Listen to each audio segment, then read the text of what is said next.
A las 0100 horas del 15 de noviembre de 1942, los operadores de radar del USS Washington observaron un gran contacto aparecer en su pantalla de radar de búsqueda superficial SG a 8.400 yardas de distancia, rumbo 330 grados. El objetivo era un acorazado. Se movía lentamente a través de Iron Bottom Sound, sin saber que los cañones estadounidenses la rastreaban en la oscuridad. 4 destructores estadounidenses ya estaban hundiéndose o ardiendo. El USS South Dakota, el otro acorazado en la Fuerza de Tarea 64, había sido golpeado por fuego japonés después de que fallas eléctricas dejaran fuera de servicio sus sistemas. Los reflectores japoneses barrían el agua buscando más objetivos, pero no podían encontrar al USS Washington. El acorazado japonés Kirishima no tenía radar. Sus vigías se esforzaban por ver en la oscuridad total. Sus telémetros ópticos eran inútiles sin luz. Sus oficiales de control de fuego no tenían idea de que un acorazado estadounidense estaba a menos de 5 millas de distancia. En el puente del Washington, el contraalmirante Willis Augustus Lee estaba junto al capitán Glenn Benson Davis. Lee había estado rastreando la fuerza japonesa en el radar durante 20 minutos. Sabía exactamente dónde estaba cada barco enemigo. Los japoneses no sabían nada. Lee había pasado años preparándose para este momento. Entendía el radar mejor que cualquier oficial de bandera en la Marina de los Estados Unidos. Ahora probaría que la electrónica podía derrotar la experiencia, el entrenamiento y la superioridad numérica. Lo que sucedió en los siguientes 7 minutos cambiaría la guerra naval para siempre. El combate naval nocturno en 1942 estaba dominado por la Armada Imperial japonesa. Durante 2 décadas, los japoneses habían perfeccionado tácticas que hacían de la oscuridad su aliada. Entrenamiento intensivo en condiciones de poca luz, equipo óptico superior y doctrina agresiva construida alrededor de ataques rápidos con torpedos y artillería de corto alcance. Los destructores japoneses practicaban maniobras nocturnas hasta que podían combatir a ciegas. Sus comandantes entendían una verdad fundamental. La oscuridad neutralizaba las ventajas estadounidenses en poder de fuego y fuerza industrial. Esta doctrina había producido victorias devastadoras. En agosto de 1942, en la batalla de la isla Savo, cruceros japoneses sorprendieron una fuerza aliada y hundieron 4 cruceros pesados en 32 minutos. Los barcos estadounidenses tenían sistemas de radar tempranos, pero los comandantes no confiaban en la tecnología. Para cuando los vigías hicieron identificación visual, los torpedos Long Lance japoneses ya estaban en el agua. La situación estratégica era desesperada. Guadalcanal representaba la primera ofensiva estadounidense de la Guerra del Pacífico. Si fallaba, toda la estrategia de avanzar hacia Japón sería cuestionada. Los marines en Guadalcanal estaban exhaustos. Habían estado luchando durante 3 meses con suministros inadecuados y constantes ataques japoneses. Henderson Field era su línea de vida. Sin Henderson, los marines no podrían resistir. El almirante William Halsey no tenía casi nada para detener la fuerza de bombardeo del almirante japonés Kondo. La fuerza de cruceros estaba destrozada. Su única opción era quitarle a Enterprise sus escoltas de acorazados y enviarlos a Iron Bottom Sound para otro enfrentamiento nocturno. Era un riesgo calculado. Si los acorazados eran hundidos, Enterprise sería vulnerable, pero si Henderson Field era destruido, Guadalcanal se perdería de todos modos. El problema era que los enfrentamientos nocturnos favorecían a los japoneses. Los barcos estadounidenses tenían mejor radar que en Savo Island o Cape Esperance, pero el radar solo no había evitado desastres. La tecnología tenía que usarse correctamente, tenía que estar integrada en tácticas y decisiones de comando. La mayoría de los oficiales de bandera estadounidenses en noviembre de 1942 todavía pensaban en el radar como una herramienta experimental interesante, no como un arma que podía dominar el combate. El almirante Willis Lee era diferente. Lee entendía el radar porque lo había estudiado. Había trabajado con ingenieros desarrollando sistemas de control de fuego. Había examinado informes británicos sobre artillería dirigida por radar. Entrenó a sus tripulaciones para combatir usando el radar como su sensor principal. Cuando otros almirantes decían que el radar no estaba probado, Lee decía que el radar decidiría quién controlaba el Pacífico. Willis Augustus Lee tenía 54 años en noviembre de 1942. Nacido en Kentucky en 1888, se graduó de la Academia Naval en 1908. Su experiencia no estaba en habilidades navales tradicionales. Lee era un tirador de precisión. En los Juegos Olímpicos de Amberes de 1920 en Bélgica, ganó 7 medallas en competencias de tiro, 5 de oro, 1 de plata y 1 de bronce. fue el atleta más exitoso de esos Juegos. Su especialidad era el tiro con rifle de largo alcance, donde pequeñas variaciones en el viento, la temperatura y la distancia determinaban aciertos o fallos. Lee entendió que acertar objetivos a distancia requería medición y cálculo precisos. Los errores pequeños se acumulaban con el alcance. Lee se convirtió en experto en medir todas estas variables e incorporarlas en su tiro. Lee entendía la precisión. Veía los cañones de acorazados como instrumentos que requerían la misma atención a las variables que exigía el tiro con rifle. Lee reconoció que el radar podía proporcionar mejores datos con mayor precisión. Los telémetros ópticos medían el alcance comparando imágenes de dos lentes separados por varios metros. El proceso requería buena visibilidad, manos firmes y práctica. La precisión era típicamente del 1% del alcance en el mejor de los casos. En la oscuridad o mala visibilidad, los telémetros ópticos eran casi inútiles. El radar medía el alcance cronometrando reflexiones de ondas de radio. Las ondas de radio viajaban a la velocidad de la luz. El radar transmitía un pulso, medía cuánto tiempo hasta que el eco regresaba y calculaba el alcance a partir del retraso de tiempo. La medición era electrónica, instantánea y no afectada por la oscuridad, el humo o el clima. El radar de control de fuego Market Trail en el Washington podía medir el alcance con un margen de 40 yardas más el 0.1% del alcance. A 10.000 yardas, el error era menos de 54 yardas. Esto era el doble de preciso que los telémetros ópticos a la luz del día e infinitamente mejor que los telémetros ópticos de noche.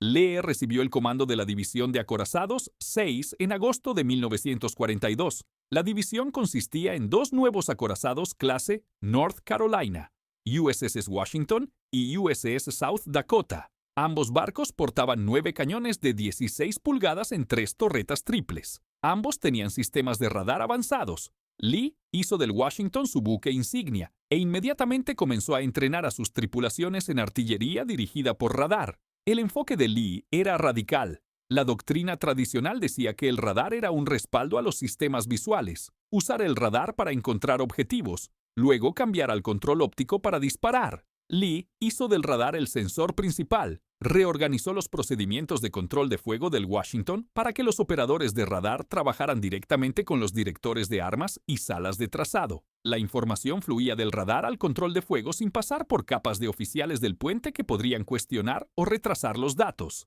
Lee entrenó a sus tripulaciones constantemente, rastrear objetivos en radar, calcular soluciones de tiro a partir de datos de radar, disparar sin confirmación visual, confiar en la electrónica. Los resultados convencieron a Lee de que el radar podía controlar fuego preciso a rangos donde el avistamiento visual era imposible, pero convencer a la Marina requería probarlo en combate contra un enemigo que disparaba. La prueba llegó el 14 de noviembre de 1942. Los informes de inteligencia indicaban que el vicealmirante Nobutake Kondo traía una fuerza de bombardeo a Guadalcanal. Halsey ordenó a Lee tomar la fuerza de Tarea 64 y detenerlos. Lee tenía el USS Washington, el USS South Dakota y 4 destructores. Eran 6 barcos contra un acorazado, 4 cruceros y 9 destructores japoneses. Los japoneses tenían abrumadora superioridad numérica, tenían más cañones, más torpedos, mejor experiencia en combate nocturno. La única ventaja de Lee era el radar.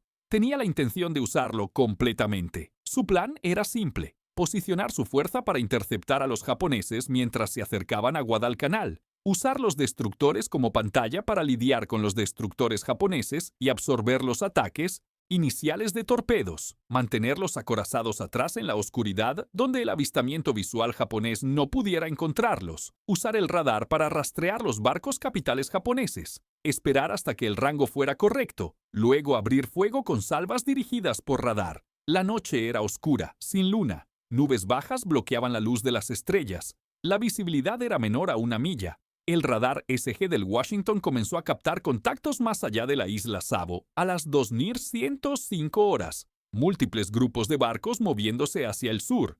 Lee observó la pantalla del trazado del radar. Contó contactos. Más de una docena de embarcaciones en 3 grupos.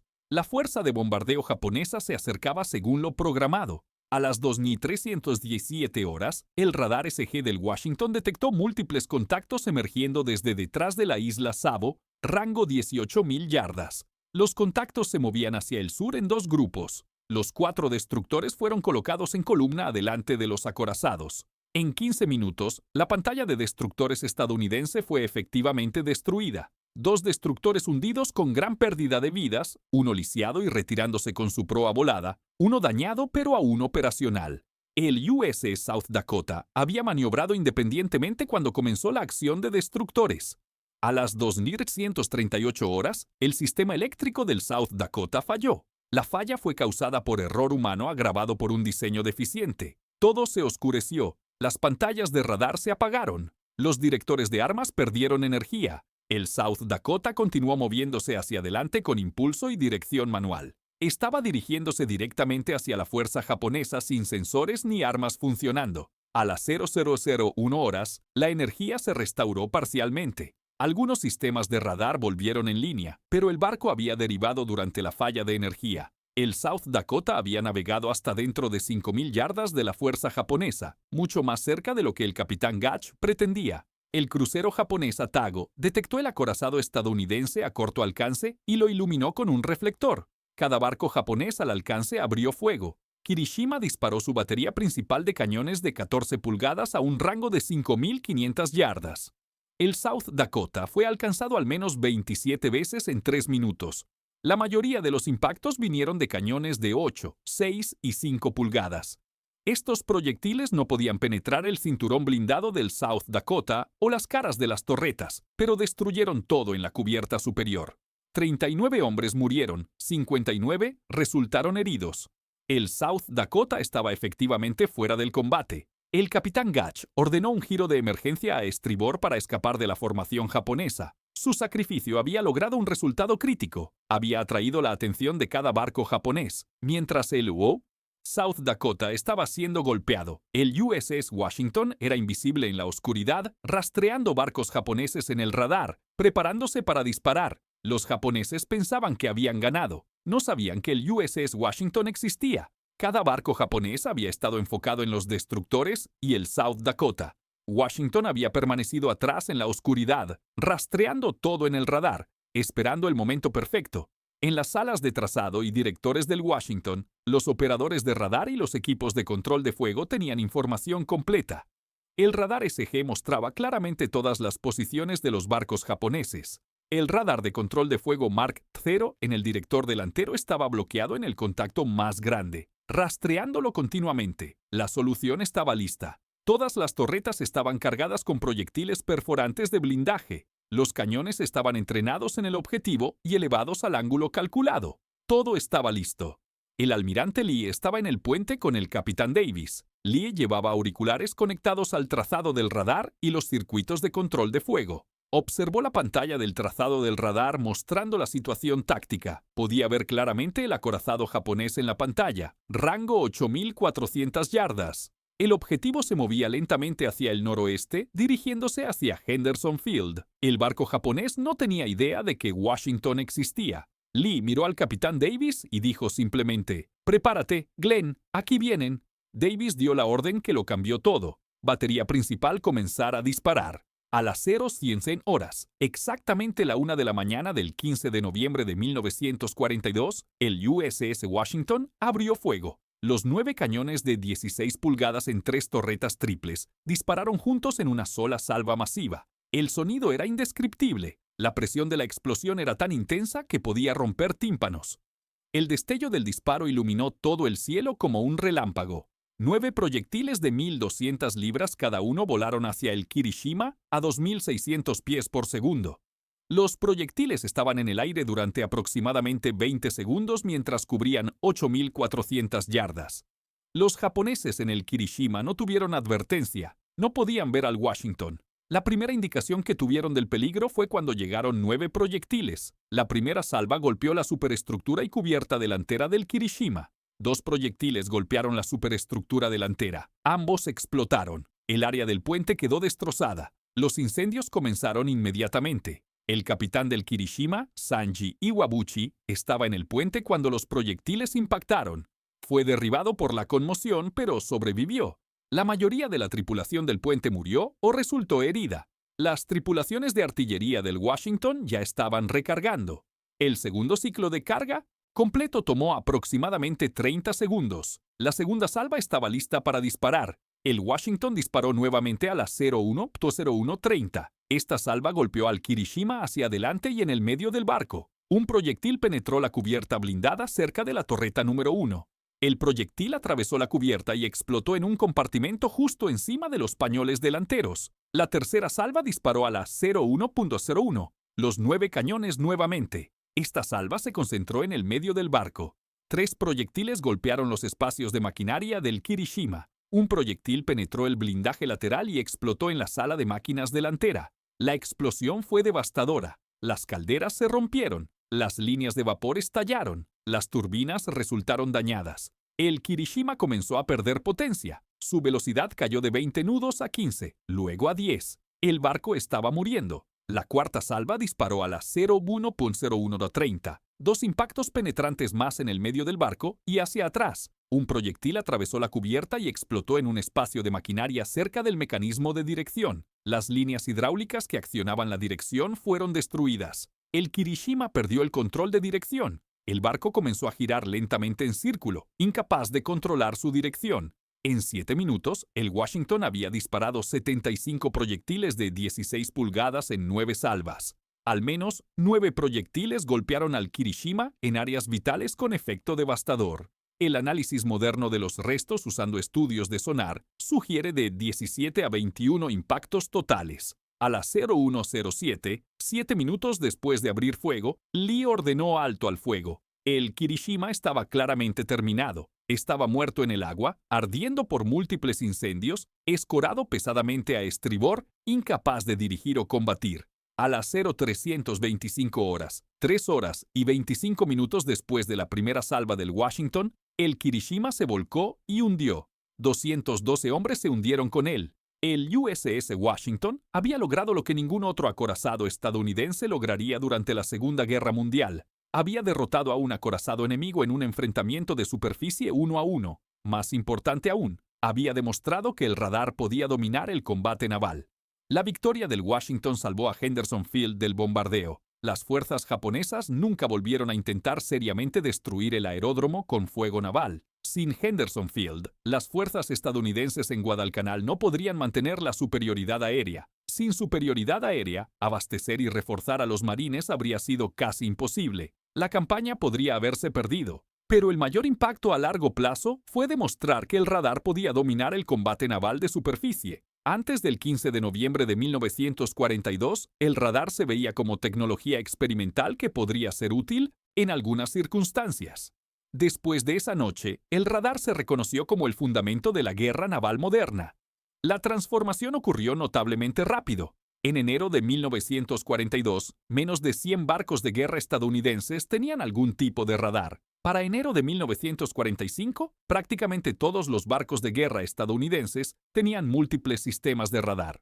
La lección de la victoria del USS Washington no es en última instancia sobre tecnología, es sobre liderazgo dispuesto a confiar en nueva tecnología cuando la sabiduría convencional dice lo contrario. El almirante Lee tenía décadas de experiencia en una era cuando los acorazados luchaban con avistamiento visual y telémetros ópticos. Cada instinto desarrollado a través de 34 años de servicio naval debería haberle dicho que fuera cauteloso con la electrónica experimental. En cambio, Lee abandonó esos métodos completamente. Se comprometió enteramente con el radar porque había hecho el trabajo intelectual para entenderlo. Había estudiado los principios de ingeniería. Había examinado informes de combate. Había entrenado a sus tripulaciones extensamente. Sabía que el radar funcionaría porque lo había verificado a través del estudio y la práctica. Cuando llegó el momento en la oscuridad total con destructores hundiéndose y otro acorazado lisiado y una fuerza japonesa superior acercándose, Lee confió en sus operadores de radar y equipos de control de fuego para hacer algo sin precedentes. Ordenó al Washington disparar a un objetivo que nadie podía ver usando datos de electrónica en la que la mayoría de los oficiales no confiaban plenamente.